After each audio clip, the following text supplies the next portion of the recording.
இன்றைக்கி வந்து minimization of DFA using table filling method வந்து பார்க்க போகிறோம்.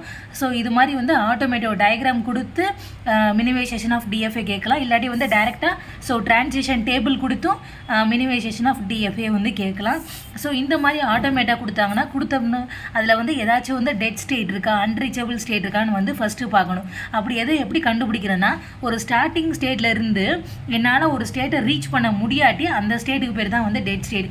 இப்போ நான் ஒரு ஹெச்ன்ற ஸ்டேட்டை நான் ரீச் பண்ணோம்னா ஏலேருந்து பி, பிலேருந்து ஜி, ஜி டு ஹெச் அப்படி ரீச் பண்ணலாம். இல்லாட்டி A to F, F to G, G H, இல்லை சி ரீச் பண்ணோம்னா A to B, A to B to C இந்த மாதிரி ரீச் பண்ணலாம். இப்போ வந்து டியை வந்து நம்ம ரீச் பண்ண முடியுமா? இப்போ ஸ்டார்டிங் ஸ்டேட்லேருந்து ஏலேருந்து எப்படி போனாலும் நம்ம டியை ரீச் பண்ண முடியாது. ஏன்னா டிலேருந்து அவுட் கோயிங் ஆரோ மார்க் மட்டும் தான் இருக்குது தவிர ஸோ இன்கமிங் ஆரோவே உள்ள டிக்கு உள்ளே போகிற ஆரோ மார்க்கே இல்லை. அப்போ வந்து டின்றது வந்து டெட் ஸ்டேட். அதை வந்து நம்ம வந்து யூஸ் பண்ணவே தேவையில்லை. டிரான்சிஷன் டேபிள் வந்து எழுதுகிறப்ப இதில் வந்து டின்ற ஸ்டேட்டே வந்து ஆட் பண்ணியிருக்கவே மாட்டோம். ஸோ இங்கேயே வந்து நம்ம வந்து ரிமூவ் பண்ணிடலாம். ஸோ டின்றதை வந்து ரிமூவ் பண்ணிவிட்டு மற்ற ரிமைனிங் ஸ்டேட்டுக்கு டிரான்சிஷன் டேபிள் எழுதணும். ஸோ ஏ டு ஹெச்சில் டியை விட்டுட்டு வந்து எழுதிடணும் ஸ்டேட்டு. இன்புட்டை வந்து என்ன யூஸ் பண்ணியிருக்காங்க இந்த டயக்ராம் ஃபுல்லாக 0, 1 மட்டும் தான் யூஸ் பண்ணியிருக்காங்க. அதனால் 0, 1 அப்படின்னு போட்டு ஒரு ஸ்டேட்டும் 0வையும் 1ஐயும் ரீட் பண்ணி எங்கே போயிருக்குன்னு பார்க்கணும். இப்போ வந்து ஏ வந்து 0 ரீட் பண்ணி பிக்கு போயிருக்குன்னா பின்னு போடணும். ஏ வந்து 1 ரீட் பண்ணி எஃப்க்கு போயிருக்குன்னா எஃப். இந்த மாதிரி போட்டு டிரான்சிஷன் டேபிளை வந்து ஒரு ஸ்டேட்டுக்கு வந்து ஸோ வந்து போட்டு முடிச்சிடணும். நெக்ஸ்ட்டு எது ஃபைனல் ஸ்டேட், எது நான் ஃபைனல் ஸ்டேட் எழுதணும். ஸோ வந்து ஆரோ மார்க் போட்டிருக்க தான் வந்து ஸ்டார்டிங் ஸ்டேட்டு, அதுக்கடுத்து வந்து டபுள் சர்க்கிள் போட்டிருக்க தான் வந்து ஃபைனல் ஸ்டேட். இந்த டயக்ராமில் ஆட்டோமேட்டிக்காக எத்தனை ஃபைனல் ஸ்டேட் இருக்குன்னா ஒரே ஒரு ஃபைனல் ஸ்டேட் இருக்குது, அதுதான் வந்து 2 சர்க்கிள் போட்டிருக்குது. ஓகேவா? ஸோ எதெல்லாம் ஃபைனல் ஸ்டேட், நான் ஃபைனல் ஸ்டேட்டுன்னு வந்து எழுதணும். இந்த இதில் வந்து ஃபைனல் ஸ்டேட்டுன்றது சி மட்டும்தான்.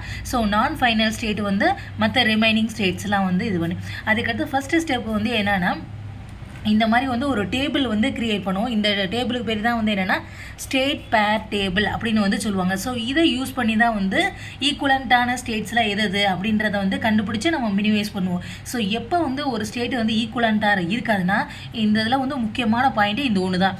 ஸோ ஃபஸ்ட்டு வந்து எது ஃபைனல் ஸ்டேட், நான் ஃபைனல் ஸ்டேட்டுன்னு இருக்கோ அதை தான் வந்து எப்பயுமே கேனாட் பி ஈக்குவலண்ட்டாக இருக்காது. அப்படி வந்துச்சுன்னா அதை தான் நம்ம வந்து இன்ட்டுன்னு வந்து மார்க் பண்ணணும் இம்மிடியேட்டாக. இப்போ வந்து சி தானே ஃபைனல் ஸ்டேட்னு சொன்னோம். இப்போ சி வந்து யார் கூட, சின்றது ஃபைனல் ஸ்டேட், அது வந்து யார் கூட இருக்குது, ஏ பின்ற நான் ஃபைனல் ஸ்டேட்டோட இருக்கா.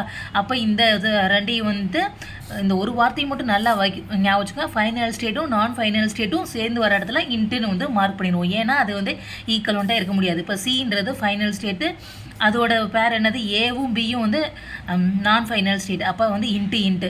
அதுக்கடுத்து சின்றது ஃபைனல் ஸ்டேட்டு, இஎஃப் ஜிஹெச் அப்படின்றது நான் ஃபைனல் ஸ்டேட். அப்போ அதனால் வந்து ஃபஸ்ட்டு டேரெக்டாக எடுத்தோடனே வந்து இந்த சியோட ரோவையும் சியோட காலமையும் வந்து இன்ட்டுன்னு வந்து மார்க் பண்ணிடும். அதுக்கடுத்து வந்து என்ன செய்யணும்னா, ஸோ இதுக்கடுத்து அந்த பிளாங்காக விட்டுருக்கோம்ல அந்த பேரும் வந்து ஈக்குவலண்ட்டானு வந்து செக் பண்ணணும். இப்போ வந்திருக்கா AB, AE, AF, G, AG, ஏஹெச்லாம் இருக்குல்ல.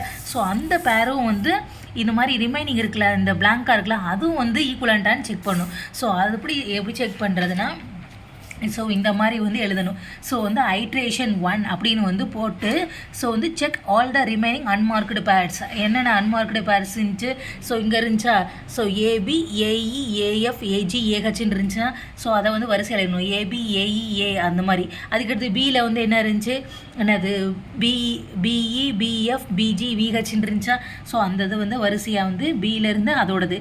அதுக்கடுத்து ஈயில் என்ன இருந்துச்சு, எஃப்பில் என்ன இருந்துச்சு, ஜியில் வந்து என்ன பேர் இருந்துச்சுன்றதை ஸோ ஃபஸ்ட்டு வந்து வரிசையாக எதெல்லாம் வந்து பிளாங்காக இருந்துச்சோ அந்த பேரை ஃபுல்லாக வரிசையாக வந்து எழுதிடும்.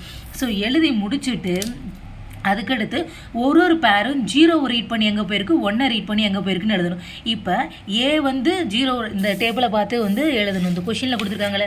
ஸோ ஒரு பேரும் இப்போ ஏ 0 ரீட் பண்ணி எங்கே போயிருக்கு, அதே மாதிரி பி 0 ரீட் பண்ணி எங்கே இருக்குன்னு அங்கே போடணும். இப்போ பார்த்தேன் ஏ வந்து 0 ரீட் பண்ணி எங்கே போயிருக்கு, பிக்கு போயிருக்கு, பி 0 ரீட் பண்ணி எங்கே போயிருக்கு, ஜிக்கு போயிருக்கு. அதனால தான் பிஜி அப்படின்னு வந்து போட்டிருக்கோம். ஸோ அதுக்கடுத்து ஏ வந்து கொஷினில் ஏ வந்து 1 ரீட் பண்ணி எஃப்க்கு போயிருக்கு, பி வந்து 1 ரீட் பண்ணி வந்து சிக்கு போயிருக்கா.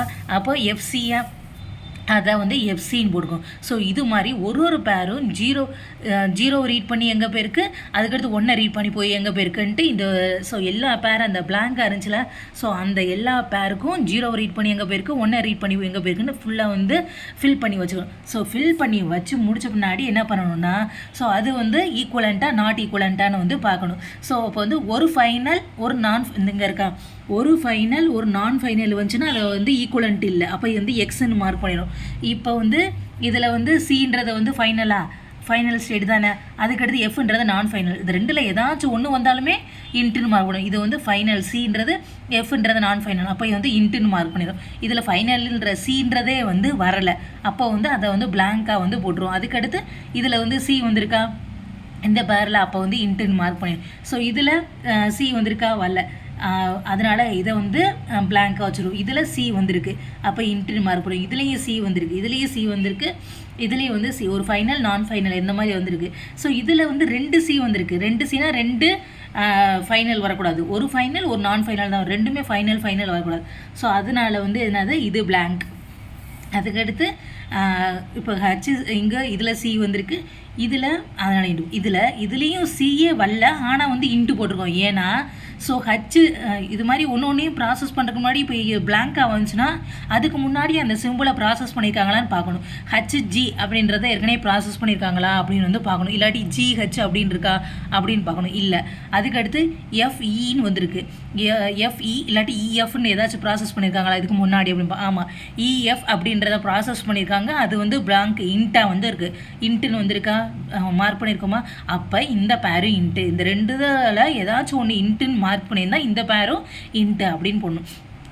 ஸோ அதுக்கடுத்து இதில் சி வந்திருக்கு, இதில் சி வந்திருக்கனால இதெல்லாம் வந்து இன்ட்டு வந்து போட்டிருக்கோம். ஸோ அதை வந்து என்ன செஞ்சிடணும், ஸோ வந்து டேபிளில் வந்து இந்த மாதிரி வந்து மார்க் பண்ணணும். ஸோ ஃபஸ்ட்டு வந்து ஸோ க்ரீன் கலரில் இந்த சியோட இந்த ரோவும் இந்த காலம் மட்டும் மார்க் பண்ணிருந்துச்சு.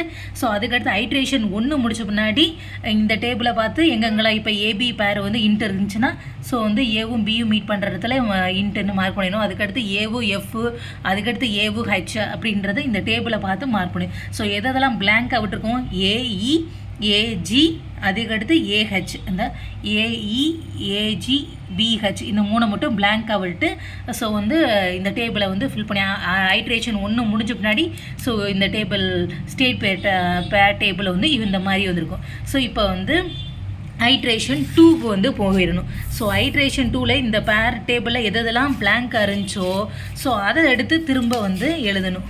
ஸோ ஓகேவா, ஸோ எதெல்லாம் ஐட்ரேஷன் 2 அப்படின்னு போட்டு recheck only the blank fates from iteration 1. Iteration 1ல் முடிச்ச பின்னாடி எதெல்லாம் பிளாங்காக இருந்துச்சோ அதை வந்து ஐட்ரேஷன் 2க்கு வந்து எடுத்துக்கணும். இப்போ வந்து என்ன இருக்குது, ஏஇ ஏஜி அதுக்கடுத்து பிஹெச்சா, அதை தூக்கிட்டு வந்து ஏஇ ஏஜி பிஹெச் அப்படின்றத திரும்ப ஏவும் ஈயும் 0 ரீட் பண்ணுறப்ப எங்கே போயிருக்கு, ஏயும் ஈயும் 1 ரீட் பண்ணி எங்கே போயிருக்கு, அந்த மாதிரி வந்து வரிசையாக வந்து எப்பயும் போல் எழுதிக்கிட்டு என்ன செய்யணும்னா ஸோ திரும்ப அந்த எழுதி வச்சுருந்தோம்ல, ஸோ அங்கேருந்தே டேரெக்டாக எடுத்துக்கலாம். அதே தான் இங்கேயும் வரும். இப்போ ஏஇக்கு என்ன ஆன்சர் இருந்துச்சு, பிஹெச் எஃப்எஃப் இருந்துச்சா, அதே தான் தூக்கிட்டு எழுதிருப்போங்க, பிஹெச் எஃப்எஃப்.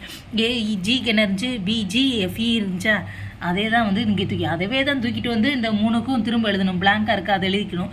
திரும்ப 1 செகண்ட் தான் செக் பண்ணி பார்க்குறோம். இப்போ திரும்ப ஒன்றா வந்து செக் பண்ணி பார்க்குறோம். ஸோ ஐட்ரேஷன் 2ல் ஏதாச்சும் வந்து திரும்ப இன்ட்டுன்னு மார்க் பண்ண முடியுமா அப்படின்ட்டு பிஹெச் அப்படின்றதுக்கு ஏதாச்சும் ப்ராசஸ் பண்ணி பிளாங்காக இருக்கான்னு வந்து இந்த டேபிளில் வந்து பார்க்குறோம். ஸோ பியும் ஹெச்சுக்கு வந்து இல்லை, அதே பிளாங்காக தான் இருக்குது, அதனால் ஒன்றும் பண்ண முடியாது. ஸோ எஃப்எஃப் அப்படின்ற சேமாக வந்து வராது, அப்போ வந்து பிளாங்காகவே அப்படியே தான் விட்டுரும். அதுக்கடுத்து ஏஜிக்கு வந்து பிஜி அப்படின்னு வந்து பார்க்குறோம். பிஜின்னு வந்து ஏதாச்சும் ப்ராசஸ் பண்ணியிருக்குமான்னு பார்க்குறோம்.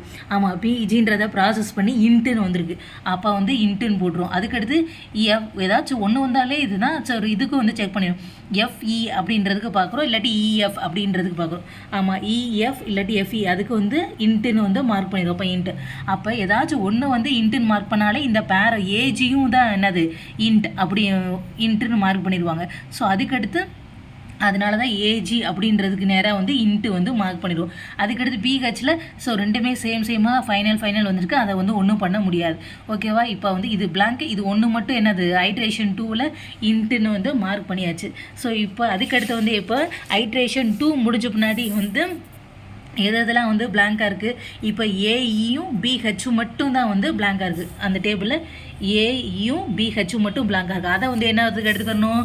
ஸோ ஐட்ரேஷன் 3க்கு வந்து எடுத்துக்கணும். ஸோ ஐட்ரேஷன் 3க்கு அதவே தான் திரும்ப எடுத்து எழுதி, ஸோ அதே தான் ஏஇக்கு வந்து என்ன ஆன்சர்லேயே வச்சுருந்துவாங்க, பிஹெச் எஃப்எஃப் தானே இருந்துச்சு, அதே தான் பிஹெச் எஃப்எஃப்னு எழுதிட்டு அதுக்கடுத்து பிஹெச் ஸோ பிஹெச்க்கு ஜிஜிசிசின்னு இருந்துச்சா, பிஹெச் ஜிஜிசிசி அதவே திரும்ப எழுதிட்டு, ஸோ திரும்ப ஏதாச்சும் வந்து இதாகுதான்னு பார்க்குறோம். பிஹெச்சுக்கு வந்து செக் பண்ணி பார்க்குறோம். ஸோ பிஹெச்சுக்கு வந்து ப்ராசஸ் பண்ணி பார்த்ததில் ஏதாச்சும் மாறி இருக்கா, பிஹெச்சுக்கு அதே வந்து பிளாங்க் அப்படி தான் இருக்குது. அப்போ வந்து ஒன்றும் செய்ய முடியாது. எஃப்எஃப்பும் சேமாக தான் வந்திருக்கு, அப்படியே தான் மாற்ற முடியாது.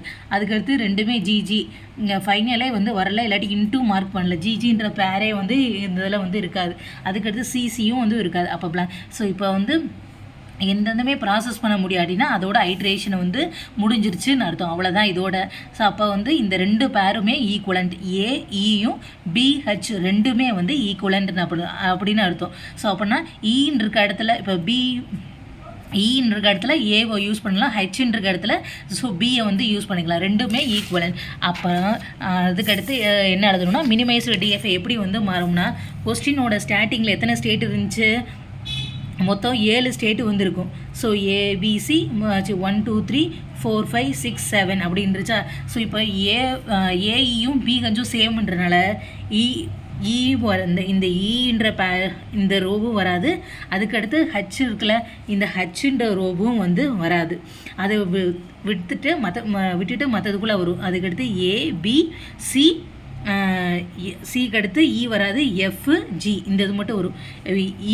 ஈன்ற ரோவையும் ஹெச்ன்ற ரோவையும் வந்து ரிமூவ் பண்ணிடுவாங்க.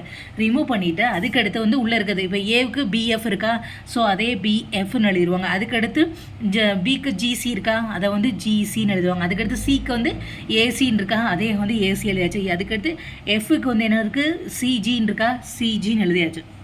அதுக்கடுத்து ஜிக்கு என்ன இருக்குதுன்னு பாருங்கள். ஜிக்கு ஜிஇன்னு வந்து இருக்குது. இந்த ஈன்றதவே நம்ம ரிமூவ் பண்ணிட்டோம். அப்போ ஈன்றதுக்கு என்ன எழுதணும்னா, ஸோ ஈன்றதுக்கு வந்து என்ன எழுதணும்னா ஏ அப்படின்னு வந்து போடணும். ஏன்னா நம்ம தான் சொல்லிட்டோம்ல, ஈயும் ஏவும் ஈக்குவல் அப்படின்னு சொன்னனால இந்த இடத்துல ஏ முதல் ஸ்டார்டிங்கில் இப்போ வந்து 7 ஸ்டேட்ஸ் இருந்துச்சு. இப்போ வந்து மினிமைஸ்டு டிஎஃப்ஐ பண்ண முன்னாடி 5 ஸ்டேட் இருக்குது. இந்த 2 ஸ்டேட்ஸும் ஈக்குவல் அப்படின்னு வந்து சொல்லிடணும். அவ்வளோதான். ஸோ இதுதான் வந்து minimization of DFI using a table filling method.